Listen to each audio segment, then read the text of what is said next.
ఈ సండే మొదలుకొని రానున్న 2-3 సండేస్ వరకు ఒక సిరీస్ లాగా 3 వాక్యాలు చెప్పాలనుకుంటున్నాను. సో మరి ఈ సిరీస్ పేరు ఏంటంటే the perfect birth of Jesus. పరిపూర్ణత, పర్ఫెక్ట్ బర్త్ ఆఫ్ జీసస్. దేవుని యొక్క యేసుక్రీస్తు యొక్క జన్మ చాలా పర్ఫెక్ట్. అది ఎందుకో ఏంటో అది మనము ఒక్కొక్క వారం ఒక్కొక్క విషయాన్ని మనము తెలుసుకుందాం. హల్లెలూయా. ఆయన బర్త్ ఏంది? పర్ఫెక్ట్. కాబట్టి ఏంటి పర్ఫెక్ట్, ఏంటి ఏమేమి పర్ఫెక్ట్స్ ఉన్నాయి, ఈ పర్ఫెక్షన్ అంటే ఏంటి, ఇవన్నీ విషయాలు మనము ఈ రానున్న 3 వారాలలో మనము నేర్చుకుందాం. ఓకే. సో వాక్యాంశం ఏంటంటే మెయిన్గా the perfect birth of Jesus. మరి పర్ఫెక్ట్ అయ్యే యేసు యొక్క జన్మ చాలా పర్ఫెక్ట్ అని తెలుగులో చెప్పొచ్చు. పరిపూర్ణత అంటే సంపూర్ణమై ఆయన బర్త్ ఏంటంటే సంపూర్ణమైన జన్మ. ఇదంతా ఇక దాంట్లో ఇది ఉంటే బాగుండు, దీంట్లో ఇది యాడ్ చేస్తే బాగుండు, ఇది తీసేస్తే బాగుండు అన్నట్టు ఏం లేదు. చాలా పర్ఫెక్ట్గా ఉన్నది. సో ఆ విషయాలు ఈరోజు మనము తెలుసుకుందాం కదా. చాలాసార్లు మనం చూసుకుంటాం కదా, కొంతమంది జన్మించిన తర్వాత కొంతమంది ఎక్స్పెక్ట్ చేసినంత కొంతమంది ఉండరు, పిల్లలు ఉండరు, కానీ తల్లిదండ్రులు సంతోషిస్తుంటారు. కానీ తల్లిదండ్రులు కాకుండా వేరే వాళ్ళు ఏం చేస్తారంటే బాగాలేడు, కొంతమంది పిల్లల్ని కూడా అట్లా అంటుంటారు. అట్లా నాకు చాలా బాధ అనిపిస్తుంటుంది. ఎందుకంటే దేవుడు ఇచ్చిండు కదా, దేవుడు ఏది ఇచ్చినా కానీ మనం దాన్ని సంతోషంగా తీసుకోవాలి, రిసీవ్ చేసుకోవాలి. దేవుడు ఏది ఇచ్చినా బెస్ట్ ఇస్తాడు. హల్లెలూయా. ఓకే. అయితే ఈరోజు మనము ఈ పర్ఫెక్ట్ బర్త్ ఆఫ్ జీసస్, ఈ సంపూర్ణమైన యేసు జన్మను మనము ధ్యానించుకునే అంశం ఏంటంటే, మొట్టమొదటి పాయింట్ ఏంటంటే ఈరోజు మనం నేర్చుకునేది ఆయన జన్మ మరి పర్ఫెక్ట్ టైమింగ్లో అయింది. అది మనం ఈరోజు తెలుసుకుందాం. ఈరోజు దేవుడు మన కొరకు సిద్ధపరిచిన వాక్యం ఏంటంటే గలతీ పత్రిక 4వ అధ్యాయము 4 నుంచి 5 వచనాలు, 4-5 వచనాలు కలిపి ఉంటాయి తెలుగు బైబుల్లో నాకు తెలిసి. అవునా? కలిసే ఉన్నాయా? రెండు వచనాలు చదవండి. అయితే కాలం పరిపూర్ణమైనప్పుడు దేవుడు తన కుమారుడు పంపెను. ఆయన స్త్రీలను పుట్టి మనము దత్తపుత్రులను కావాలని ధర్మశాస్త్రములకు లోబడిన వారిని విమోచించుటకై ధర్మశాస్త్రములకు లోబడిన వారాయను. సో ఈ వాక్యాన్ని నేను చదివిన. నేను చాలా ప్రతి క్రిస్మస్ వాక్యంలో ఉన్నప్పుడు, ప్రతి క్రిస్మస్ మాసంలో ఉన్నప్పుడు ఈ వాక్యాన్ని చదువుతున్నా అన్నట్టు. ప్రతిసారి చదువుతా. ఈసారి కూడా చదివినప్పుడు దేవుడు చాలా నూతనమైన తలంపులు దేవుడు నాకు అనుగ్రహించినప్పుడు, అరే ఇంత మంచి వాక్యం ఉంది, ఇంత మంచిగా ఉన్నప్పుడు ఎందుకు నేను ఒకటే డే లిమిట్ చేయాలా, ఈ వాక్యాన్ని ఒక సిరీస్ లాగా మాట్లాడుకుందామని నిశ్చయించుకున్నా. సో ఈ వాక్యం మనకు ఒక 3 వారాలుగా మనకు ఒక సిరీస్ లాగా మనము మాట్లాడుకోబోతున్నాం. హల్లెలూయా. ఓకే. సరే. అయితే ఈరోజు మనం మాటలు ఏముందంటే, వాక్యంలో ఏముందంటే 4వ వచనంలో ఏముందంటే, అయితే కాలము పరిపూర్ణమైనప్పుడు దేవుడు తన కుమారుణ్ణి పంపాడు కదా. సో ఎప్పుడు పంపించాడు దేవుడు? కాలము పరిపూర్ణమైనప్పుడు. హల్లెలూయా. సో ఆ మాటను మనం ఈరోజు ధ్యానిద్దాం. కేవలం ఒకటే మాట, కాలము పరిపూర్ణమైనప్పుడు. అంటే యేసయ్య జన్మించినప్పుడు అంటే ఏ టైంలో జన్మించాడంటే పర్ఫెక్ట్ టైంలో, పరిపూర్ణత వచ్చినప్పుడు, కరెక్ట్ టైం వచ్చినప్పుడు ఏం చేశాడంటే యేసయ్య జన్మించినాడంట. ఆ పర్ఫెక్ట్ టైం ఏంటి? ఎందుకు అది పర్ఫెక్ట్ టైం? ఎందుకు ముందుగా జన్మించలేదు, ఎందుకు తర్వాత జన్మించలేదు, అదే టైం ఎందుకు పర్ఫెక్ట్ అనేది మనం ఈరోజు వాక్యంలో మనం తెలుసుకుందాం. ఓకే. సో ఈరోజు మనం ఏం తెలుసుకుందామంటే, ఈ మత్తయి సువార్త కానీ యేసయ్య జన్మ కంటే ముందు మనం బైబిల్ గ్రంథాలలో ఏ గ్రంథాలు ఉంటాయి? మత్తయి సువార్త కంటే ముందు మలాకి గ్రంథం ఉంటుంది కదా. మలాకి గ్రంథం ఎప్పుడు రాశారంటే, మరి ఇజ్రాయేలీలు బబులోను చెరలో ఉన్నప్పుడు, అక్కడ నుంచి తప్పించుకొని మరలా యెరూషలేముకి వచ్చిన తర్వాత అప్పుడు మలాకి వాళ్ళని ప్రోత్సహిస్తూ ఏమంటున్నాడంటే, మీరు ఇప్పుడు జాగ్రత్తగా ఉండండి, దేవుని మందిరాన్ని ప్రేమించండి, దశమ భాగాలు మంచిగా ఇవ్వండి, అదే కాకుండా అన్ని విషయాలు చెప్తూ ఏమంటున్నాడంటే, రాబోయే రోజులలో అరణ్యంలో ఒక స్వరం వినిపిస్తుంది, అప్పుడు అక్కడ నుండి ఆయన ఏం చేస్తాడంటే మెషయ్య కొరకు మార్గం సిద్ధపరుస్తాడు, అంటే యేసయ్య కొరకు మార్గం సిద్ధపరుస్తాడని ఒక వాగ్దానం చేస్తాడు. ఎవరి గురించి ఆ వాగ్దానం అంటే బాప్తిసం ఇచ్చి యోహాను గురించి. యేసయ్య పుట్టకంటే ముందు ఎవరు పుట్టారు? బాప్తిసం ఇచ్చి యోహాను. బాప్తిసం ఇచ్చి యోహాను ఏం చేస్తాడు? ఈ మలాకి గ్రంథంలో ఉన్నట్టే అరణ్యంలో వెళ్ళి దేవుని రాజ్యము సమీపంగా ఉంది, మారు మనసు పొంది బాప్తిజము తీసుకోండి అని వాక్యం చెప్పిండు. అవునా కాదు? ఆయన పని ఏంటంటే మెస్సయ్య కొరకు మార్గం సిద్ధపరచడం, జనాల హృదయాలను కదిలించి వారితో మాట్లాడడం. సో ఆ ప్రవచనము బాప్తిసం ఇచ్చి యోహాను ద్వారా నెరవేర్చబడ్డది. అయితే ఇక్కడ నేను చెప్పవలసిన మాట ఏంటంటే, ఈ మత్తయి సువార్తనన్న యేసయ్య జన్మ కంటే ముందు ఈ మలాకి గ్రంథానికి మధ్యలో ఉన్న సంవత్సరాలు ఎన్నో తెలుసా? 400 సంవత్సరాలు. ఎన్ని ఇయర్స్? 400 ఇయర్స్. 400 ఇయర్స్ ఏ గ్రంథం రాయబడాలి? మలాకి తర్వాత ఇంకా ఏ గ్రంథం రాయబడాలి? రాయబడ్డది, కానీ అది బైబిల్లో పెట్టే అంత సీన్ లేదన్నట్టు. దేనికి? ఏదో ఒక తప్పు ఉన్నది అన్నట్టు. అందరు రాశారు కానీ దేవుని వాక్యం అని చెప్పేసి రాశారు, కానీ ప్రవక్తలు లేరని కూడా కాదు, ప్రవక్తలు ఉన్నారు కానీ వాళ్ళు రాసినవి ఒక బైబిల్ గ్రంథంగా పరిగణించే అంత స్థితి లేదన్నట్టు. కాబట్టి ఈ 400 ఇయర్స్ని ఏమంటారంటే సైలెంట్ ఇయర్ అంటారు. ఏమంటారు? సైలెంట్ ఇయర్ అంటారు. అయితే నేను థియాలజీ చదివేటప్పుడు మా సార్ ఈ యొక్క సబ్జెక్ట్ గురించి వచ్చిన తర్వాత నా దగ్గరికి వచ్చి, నువ్వు ఒక పేపర్ రాయి జాన్సన్ అన్నాడు. నువ్వు ఒక పేపర్ రాయి, ఒక రీసెర్చ్ పేపర్ స్టడీ చేసి రాయి అన్నాడు. ఏం రాయాలి సార్ అంటే, ఇది నిజంగా సైలెంట్ పీరియడా కాదా రాయి అన్నాడు.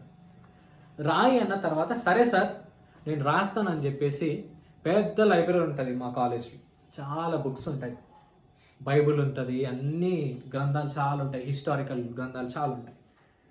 సో ఈ గ్రంథాలన్నీ చూసి నేను ఏం చేశానంటే ఒక పేపర్ రాసినప్పుడు నాకు అర్థమైంది ఏంటంటే, ఈ 400 సంవత్సరాలలో ఈ సైలెంట్ పీరియడ్ అంటున్నారు కానీ దేవుడు మాత్రం సైలెంట్గా లేడు. హల్లెలూయా.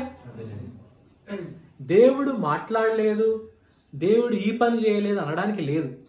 దేవుడు చాలా పనులు ఈ 400 సంవత్సరాలలోనే చేశాడు. ఏం చేశాడంటే, యేసయ్య జన్మించకంటే ముందు యేసయ్య జన్మ కొరకు చాలా పరిస్థితులను అనుకూలంగా మార్చాడు. హల్లెలూయా. యేసయ్యది జన్మ పర్ఫెక్ట్ జన్మ ఉండాలి, పర్ఫెక్ట్ టైమింగ్లో యేసయ్య జన్మించాలి, నా కుమారుడు సమయానికి రావాలి, కరెక్ట్ టైంకి రావాలి. కాబట్టి దానికి సరిపడా అన్ని పరిస్థితులను నేను అనుకూలంగా మారుస్తానని దేవుడు నిశ్చయించుకొని ఏం చేశాడంటే మరి అన్ని పరిస్థితులను అనుకూలంగా మార్చాడు అన్నట్టు. అవేంటో ఇప్పుడు మనము తెలుసుకుందాం. సో మొట్టమొదటిగా ఈ 400 సంవత్సరాలు ఎవరెవరు పరిపాలించారంటే, మరి మనకు ఈ 400 సంవత్సరాలు ఎవరు పరిపాలించారని ఎక్కడ ఉంటుందంటే, మరి దానియేలు గ్రంథంలో ఉంటుంది. దానియేలు ఏం చెప్తాడంటే, నెబుకద్నెజరుకు ఒక దర్శనం వస్తుంది కదా. దర్శనం వచ్చినప్పుడు ఏముంటుంది అక్కడ? ఒక పెద్ద ప్రతిమ ఉంటుంది కదా. అక్కడ విగ్రహం ఉన్నప్పుడు తల బంగారుది, దాని తర్వాత బ్రోంజ్ది, దాని తర్వాత ఐరన్ది, స్టీల్ అవన్నీ ఉంటాయి కదా, సిల్వర్ది, దాని తర్వాత ఐరన్ది ఇవన్నీ ఉంటుంది, ఇనుము కూడా ఉంటుంది, ఇనుము మట్టి కూడా ఉంటుంది. సో ఇవన్నీ ఏంటంటే ఒక్కొక్క రాజ్యానికి సూచన అన్నట్టు. మొట్టమొదటిగా బబులోను, దాని తర్వాత పర్షియన్స్, దాని తర్వాత మెడో పర్షియన్స్, దాని తర్వాత వచ్చేసి గ్రీస్ దేశము, దాని తర్వాత రోమా ప్రభుత్వం.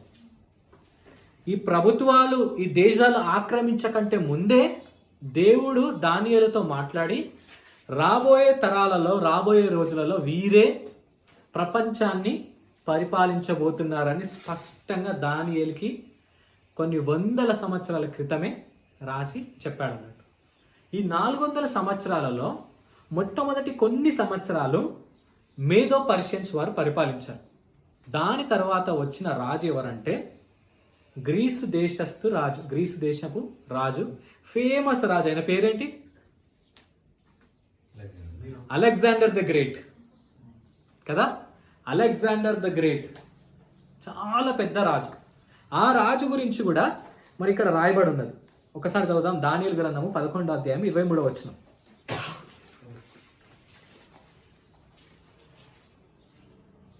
దానియేలు గ్రంథము 11వ అధ్యాయం 23వ వచనం చదవండి. అతడు సంధి చేసినను మోసపుచ్చును, అతడు స్వల్ప జనం గలవాడైనను ఎదురాడి బలం పొందును. సో ఆ విధంగా చాలా బలమైన రాజు ఈ అలెగ్జాండర్ ద గ్రేట్. ఆ రాజు పేరు రాయలేదు కానీ ఆ రాజు అంత గొప్పవాడు, చాలా గొప్ప రాజు అని వివరించింది. ఇంకా ఈ రాజ్యం గురించి గ్రీసు దేశం గురించి దానియేలు గ్రంథం 8వ అధ్యాయము 5-6 వచనాలలో చదవండి. 5-6 వచనాలు.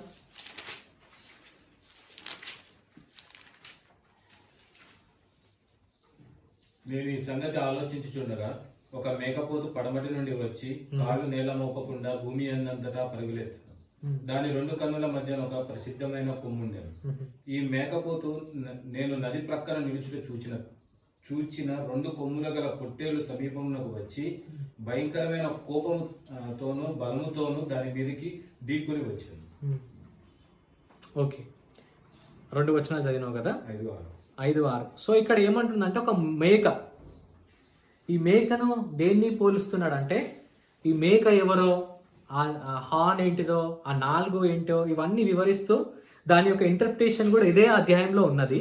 ఒకసారి అది కూడా మనం చదువుకుందాము. అదే అధ్యాయము 21-22 వచనాలు. అదే అధ్యాయం. బొచ్చుగల మేకపోతు గ్రీకుల రాజు. బొచ్చుగల మేక ఎవరు?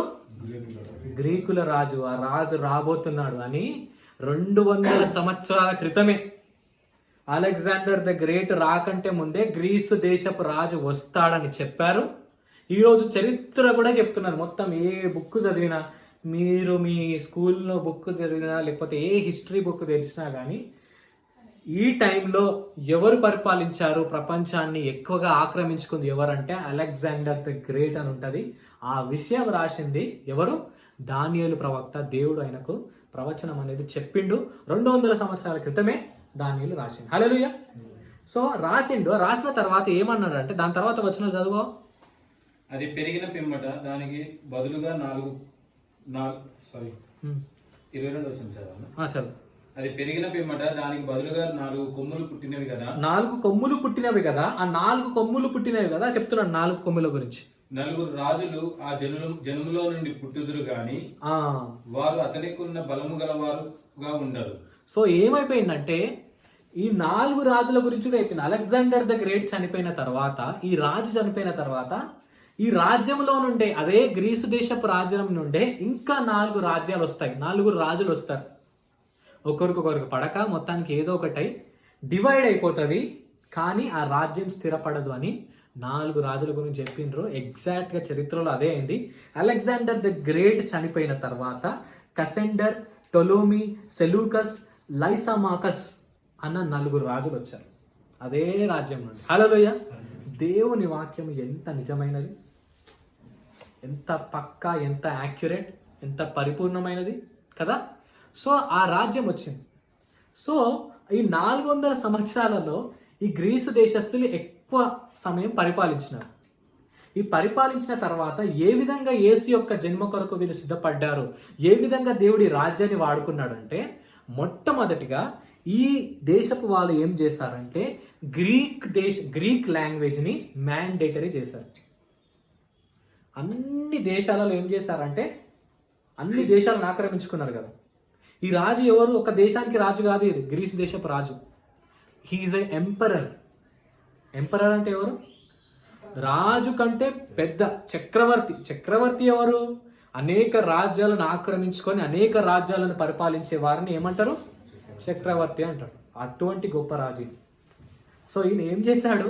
అన్ని దేశాలు, ఈ ఇజ్రాయెల్ వాళ్ళు హిబ్రూ మాట్లాడుతున్నారు, అక్కడ ఆ ఇటలీ వాళ్ళు వేరే భాష మాట్లాడుతున్నారు, అక్కడ పాలిస్తీనా దేశస్తులు ఇంకో భాష మాట్లాడుతున్నారు, మరి ఈ కలదీయులు, ఈ బబులోని వారు ఇంకో భాష మాట్లాడుతున్నారు. వీరందరూ ఏంది నానా భాషలు మాట్లాడుతుంటే రాజ్యాన్ని ఏ విధంగా పరిపాలించాలా, మనం చెప్తున్న మాటలు చట్టాలు వాళ్ళకి ఏ విధంగా అర్థమవుతాయి, చాలా కష్టము. కాబట్టి అందరికీ మ్యాండేటరీ ఏంది? గ్రీకు భాష పెట్టాలి అని చెప్పేసి గ్రీకు భాషని మ్యాండేటరీ చేసిండు.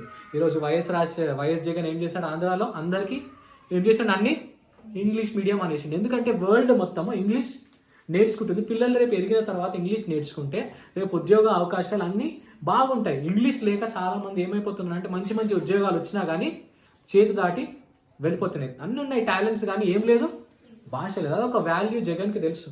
అదేవిధంగా అలెగ్జాండర్ ది గ్రేట్ కూడా గ్రహించి ఏం చేశాడంటే, లేదు ఖచ్చితంగా ఇది ఉండాల్సిందే అని చెప్పి ఏం చేశాడంటే గ్రీకు భాషను మ్యాండేటరీ చేశాడు. అప్పుడు మ్యాండేటరీ చేసినందుకు ఏమైందంటే అందరూ హిబ్రీలు కూడా, అంటే ఇజ్రాయేలీలు కూడా అందరూ ఏం చేసుకున్నారంటే ఈ గ్రీకు భాషను నేర్చుకున్నారు.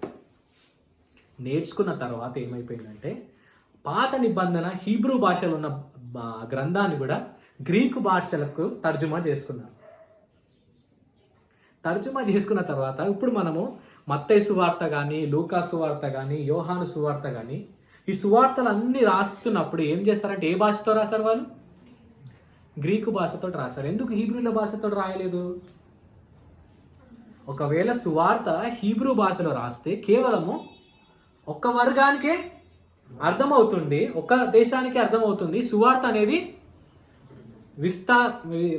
విస్తీర్ణ కాదు, స్ప్రెడ్ కాదు అని చెప్పేసి ఏం చేశారు? అందరు ఎందులో రాశారు? అది దేవుని యొక్క ప్రణాళిక. హల్లెలూయా. గ్రీకు భాషను దేవుడు తీసుకురావడానికి కారణం ఇదే. ఈ గ్రీకు భాష ద్వారా ఏం చేశారంటే అనేక దేశాలకు ఒక్క సువార్త ఏమైపోయింది, అనేక దేశాలకు వెళ్ళి అనేక దేశాలకు విస్తరించి అనేకులు ఆ సువార్తను విని ఏం చేశారు? దేవుని తెలుసుకొని రక్షణలోకి వచ్చారు. ఆ విధంగా ఏం చేశారంటే 400 సంవత్సరాలలో ప్రాముఖ్యంగా ఈ గ్రీసు దేశాన్ని దేవుడు వాడుకొని ఏం చేశాడు? ఒక గ్రీకు భాషను అందరి దేశాలకు మరి స్ప్రెడ్ చేశాడు, చేశాడు. దాని తర్వాత నెక్స్ట్ ప్రభుత్వం ఏమొచ్చిందంటే 400 సంవత్సరాలలో రోమా ప్రభుత్వం వచ్చింది. రోమా ప్రభుత్వం వచ్చి కూడా ఏం చేశారంటే కొన్ని నియమాలను, కొన్ని ఏమంటారు రెనోవేషన్, సివిలైజేషన్ అనేది కొన్ని చేంజ్ చేశారు అన్నట్టు. మరి గ్రీకు దేశము చెప్పుకున్నాం కదా, 4 రాజులు వచ్చారని. ఈ రాజులు ఏం చేస్తారంటే మంచిగా పరిపాలించారు. పరిపాలించకపోతే రోమా రాజ్యం వచ్చేసి రోమా దేశం మొత్తం అన్ని దేశాలను ఆక్రమించుకొని వాళ్ళేగా వాళ్ళ జెండా పెట్టుకున్నారు ప్రతి చోట. వాళ్ళు వచ్చి ఏం చేశారంటే మొట్టమొదటిగా ఏం చేశారంటే వాళ్ళు రాగానే అందరికీ భాషనైతే వచ్చింది, కానీ ఈ ట్రాన్స్పోర్టేషన్ అనేది లేదు. ఏం లేదు? ట్రాన్స్పోర్టేషన్ అనేది లేదు సరిగా అని చెప్పేసి ఏం చేశారంటే రోడ్స్ సరిగా లేవు అని చెప్పేసి అంతటా రోడ్స్ అనేటివి వేశారు. రోమన్ గవర్నమెంట్ అంటేనే రోడ్స్. ఒక ఫేమస్ ప్రోవర్బ్ ఉంటుంది ఇంగ్లీష్లో, all roads leads to Rome. All roads leads to Rome అని ఇంగ్లీష్లో ఒక సామెత విన్నారు ఎప్పుడన్నా? All roads leads to Rome అని అది ఒక సామెత ఉంటుంది. ఎందుకు ఉంటుందంటే వాళ్ళు ఏ విధంగా ఆ రోడ్స్ని పెట్టుకున్నారంటే ప్రతి రోడ్ దేనికి కనెక్ట్ చేస్తారు?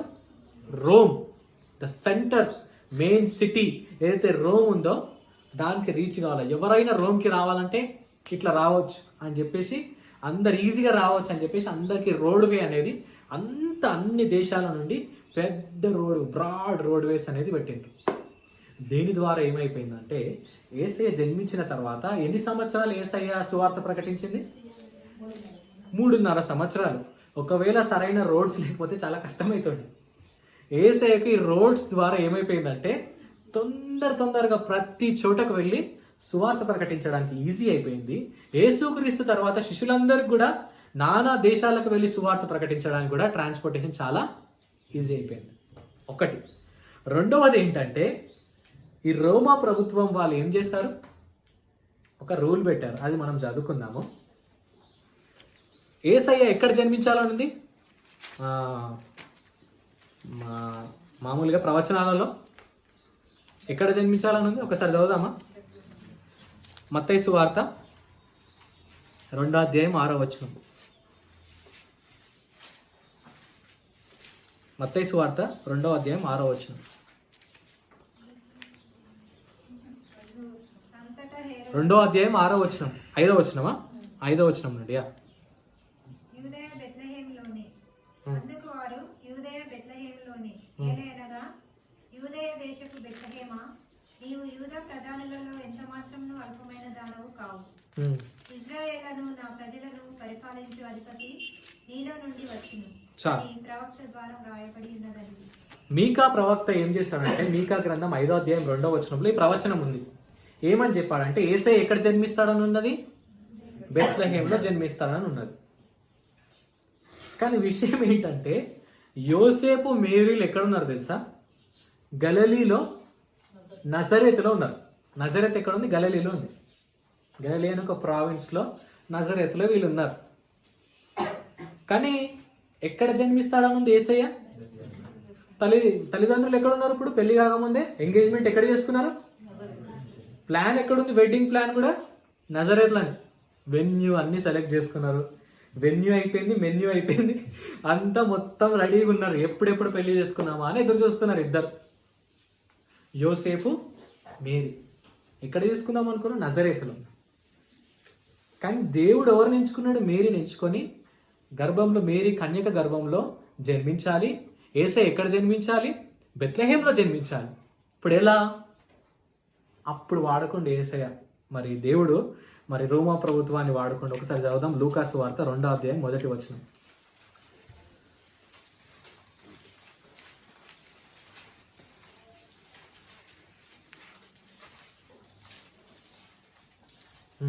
ఆ దినములలో సర్వలోకమునకు ప్రజాసంఖ్య వ్రాయవలనని కైసరు ఔగుస్తు వలన ఆజ్ఞ అయింది.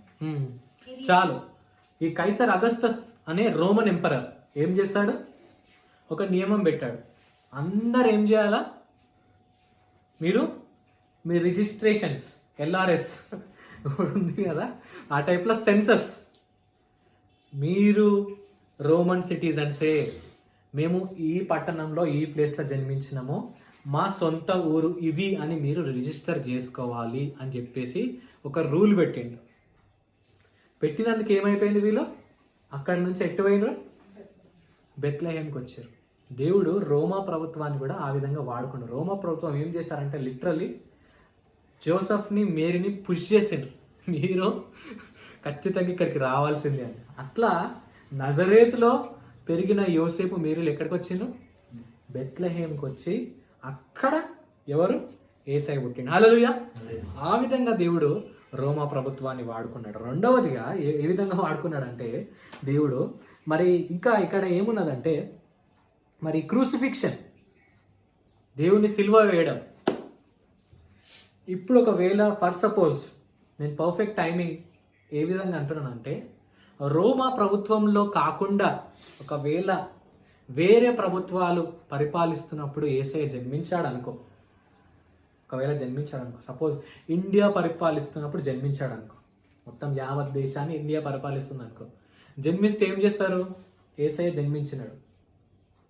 జన్మిస్తే ఒకవేళ యేసయ్యను సిలువ వేయాలి, చంపేయాలి. ఒకవేళ శిక్ష ఏమన్నా తప్పు చేస్తే, చేయని తప్పుకే నిందలు వేసి యేసయ్యను చంపాలని ప్రయత్నం చేస్తున్నారు. ఒకవేళ ఇండియన్స్ ఉంటే ఏం చేస్తుండే? ఎట్లా చంపుతుండే? ఊరేస్తుండే కదా, హ్యాంగ్ చేస్తుండే.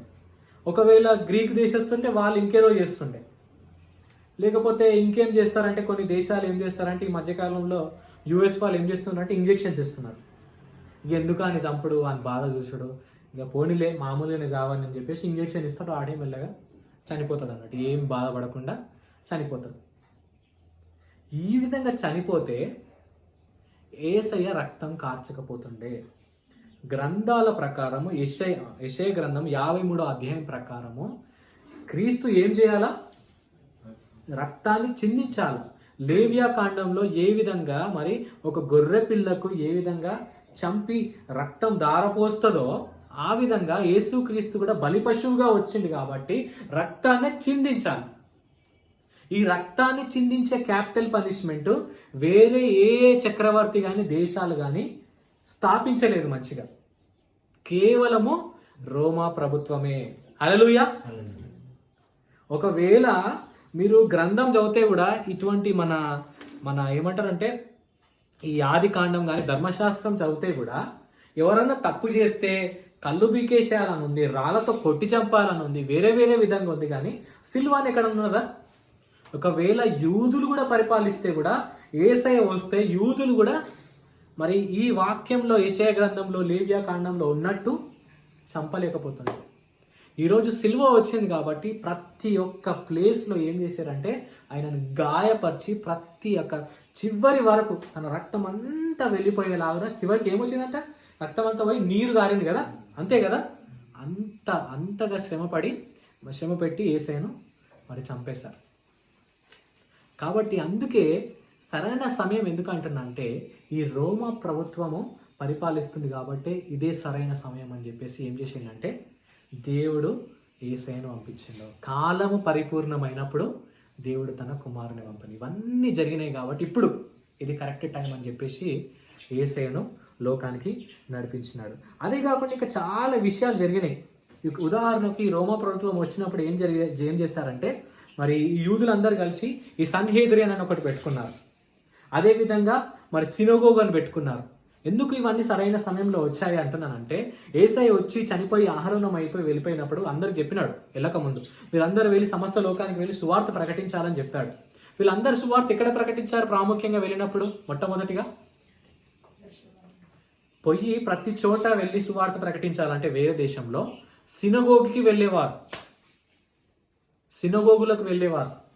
ఈ రోమా ప్రభుత్వం వచ్చింది కాబట్టి యూదులు ప్రెషరైజ్డ్గా ఫీల్ అయిపోయి ఏం చేశారంటే అయ్యో మాకు దేవుణ్ణి ఆరాధించడానికి యెరూషలేం రావడానికి కష్టమవుతుంది కాబట్టి మేము ఎక్కడున్న వాళ్ళం అక్కడనే దేవుణ్ణి ఆరాధించుకోవడానికి ఈ సినగోగులు అవసరం అని చెప్పి సినగోగుస్ అనేటివి కూడా పెట్టుకున్నారు.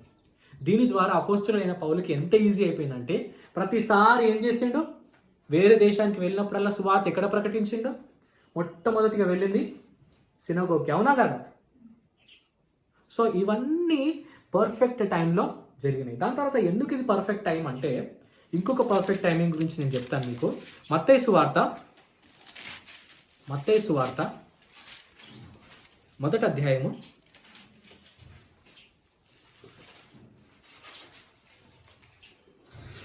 17వ వచనం.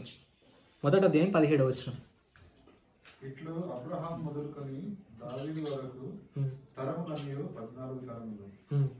దావీదు మొదలుకొని యూదులు బబులోనుకు కొనుక్కోబడిన కాలం వరకు 14 తరములు. బబులోనుకు కొనుక్కోబడినది మొదలుకొని క్రీస్తు వరకు 14 తరములు. చూసారా, అబ్రహాము నుండి దావీదుకి ఎన్ని 14 తరములైనవి. దావీదు నుండి బబులోనుకి మరి వెళ్ళిపోయినప్పుడు ఎన్ని తరములైనవి? 14.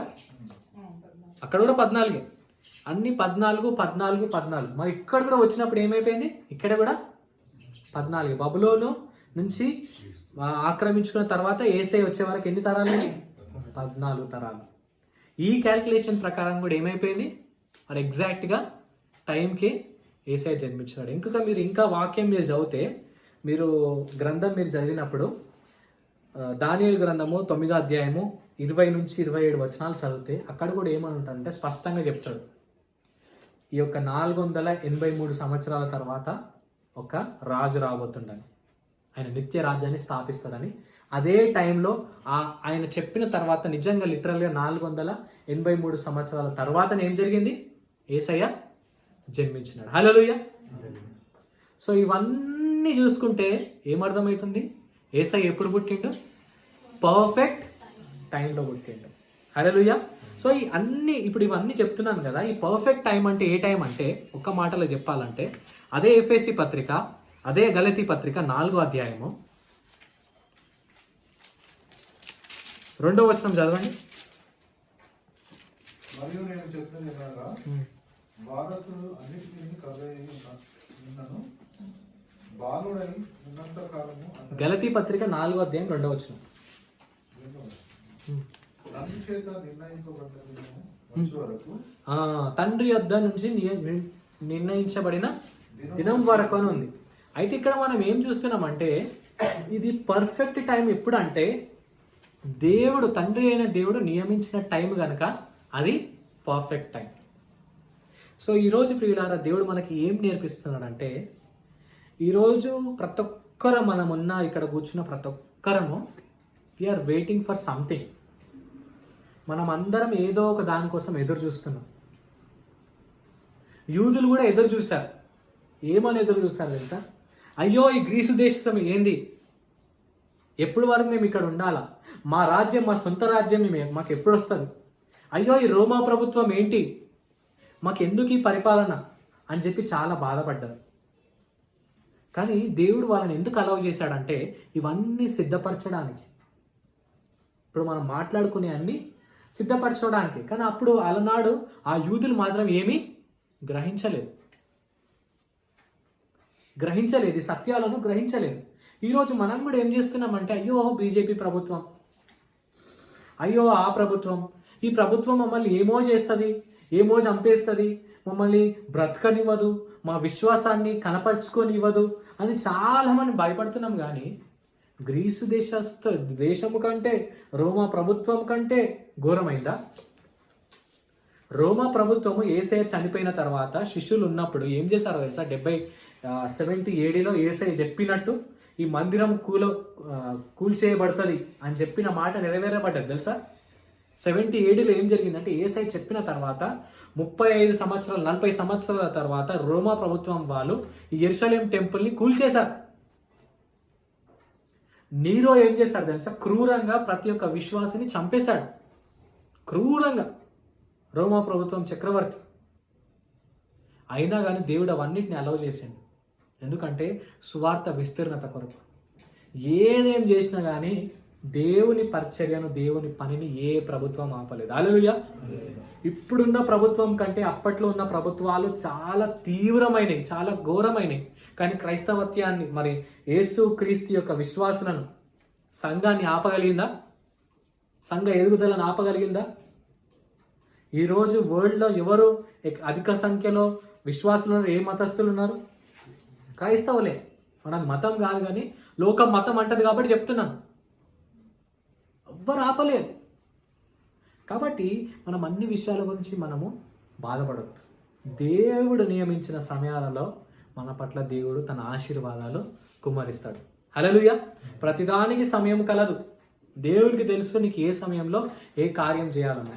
ఈరోజు నువ్వు ఒకవేళ బాధపడితే, నాకు పరిస్థితులు బాగలేవు అని బాధపడితే ఒక్కటి గుర్తుపెట్టుకో, ఈ వాక్యాలన్నీ గుర్తుపెట్టుకో, ఈ పరిస్థితులన్నీ గుర్తుపెట్టుకో. దేవుడు ప్రతి ఒక్క ప్రతికూలమైన పరిస్థితిని నిన్ను షేప్ చేయడానికి, నీకు అనుకూలంగా మార్చడానికి బిహైండ్ ద సీన్ దేవుడు ఏం చేస్తున్నాడు? పని చేస్తున్నాడు. Hallelujah. God is not silent. దేవుడు సైలెంట్గా లేడు. 400 సంవత్సరాలు చాలా మంది అప్పుడున్న యూదులు ఏమన్నారంటే ఇది సైలెంట్ పీరియడ్ అన్నాడు. సైలెంట్ అది ఇప్పుడు సైలెంట్ లా కనిపిస్తుందా మనకు? ఎంత దేవుడు ఎన్ని పనులు చేశాడు, ఎన్ని వాగ్దానాలు, ఎన్ని ప్రవచనాలు నెరవేర్చబడ్డాయి. కాబట్టి మన జీవితంలో కూడా దేవుడు సైలెంట్గా లేడు. దేవుడు ఆల్రెడీ వర్కింగ్. మనం కూడా చాలాసార్లు మనం సోమరిలం అయిపోయి పడుకొని ఉంటాం. మన జీవితం మనం బాగు చేసుకోవడానికి మనం పని చేయం. కానీ దేవుడు మాత్రము కునుకడు, నిద్రపోడు, ప్రతినిత్యం మన కొరకు ఏం చేస్తున్నాడు? పని చేస్తూనే ఉన్నాడు. హల్లెలూయా. 24/7 365 days ఎవ్రీ ఇయర్ దేవుడు మన కొరకు ఏం చేస్తున్నాడు? పని చేస్తున్నాడు. హల్లెలూయా. మన దేవుడు గొప్ప దేవుడు. మన దేవుడు ప్రేమగల దేవుడు. మనం ఎంత ఊహిస్తున్నామో, నేను ఆ స్థితిలో ఉండాలని ఆలోచిస్తున్నామో, మనకంటే దేవుడు ఇంకా గొప్పగా ఆలోచించి, నా బిడ్డలు మీరు ఇది కాదు, ఇంకా ఉత్తమంగా ఉన్నతమైన స్థితిలో మిమ్మల్ని పెట్టాలనుకుంటున్నాను దేవుడు మన కొరకు తలస్తున్నాడు. కాబట్టి ఈరోజు దేవుడు ఏం మనం నేర్పిస్తున్నాడంటే, ఒకవేళ నీ జీవితంలో ఏం కార్యం జరుగుతలేదని నువ్వు గ్రహిస్తే ఒక్కటి గుర్తుపెట్టుకో, దేవుడు పని చేస్తున్నాడు. God is preparing something for me అని మనము నిర్ధారణ కలిగి ఉండాలి. దేవుడు నా కొరకు ఏదో సిద్ధపరుస్తున్నాడు. సిద్ధపరచడానికి టైం పడుతుంది కదా, దాని కొరకు మనం వెయిట్ చేయాలి. ఎట్లా వెయిట్ చేయాలా?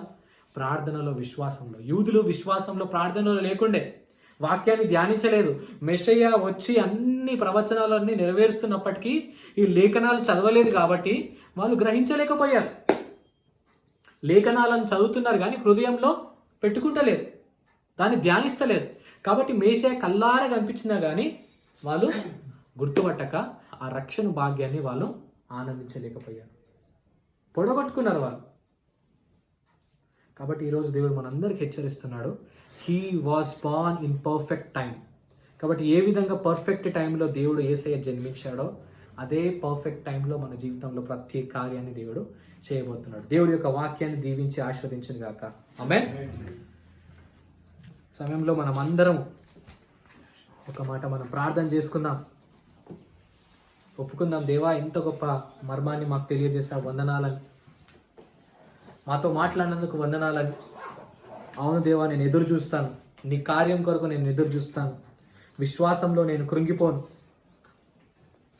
నా కొరకు నువ్వు సిద్ధపరుస్తున్నావు అని నేను నమ్ముచున్నాను అని దేవుని సన్నిధిలో ఒప్పుకుందాం. మరొకసారి మనల్ని మనం దేవునికి సమర్పించుకుందాం. మహాపరిశుద్ధుడా, గొప్ప దేవుడా, సజీవుడా నైనా నీకు స్తోత్రం, నీకు వందనాలు ప్రభా. ఇదిగోనైనా ఈరోజు నీ వాక్యం ద్వారా మా అందరితో మాట్లాడినందుకు నీకు స్తోత్రం నైనా. నీ వాక్యం చాలా బలమైంది, స్పష్టంగా ఉంది ప్రభా.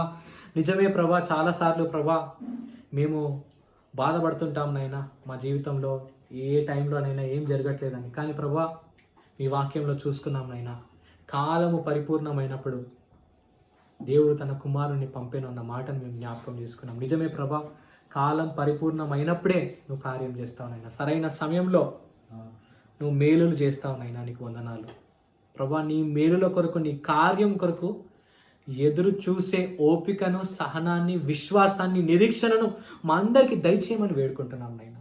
మరొకసారి మా అందరినీ ప్రభా, మమ్మల్ని మేము ప్రభా నీకు సమర్పించుకుంటున్నాం నైనా. ఎప్పుడు మా దృష్టి అంతా నీ వైపే పెట్టే కృపను మాకు దయచేయండి నైనా. అశ్రద్ధగా, అనాలోచనగా ఉండకుండా ప్రభా కేవలం మా దృష్టి అంతా నీ వైపు కేంద్రీకరించి ఉండే కృపను మాకు దయచేయండి నైనా. నీకు స్తోత్రం నైనా. నువ్వు మా పట్ల చేసిన వాగ్దానాలను, ప్రవచనాలను నమ్మి దాని ప్రకారం ప్రభా మేము జీవించే కృపను దయచేయండి నైనా. నీకు స్తోత్రం.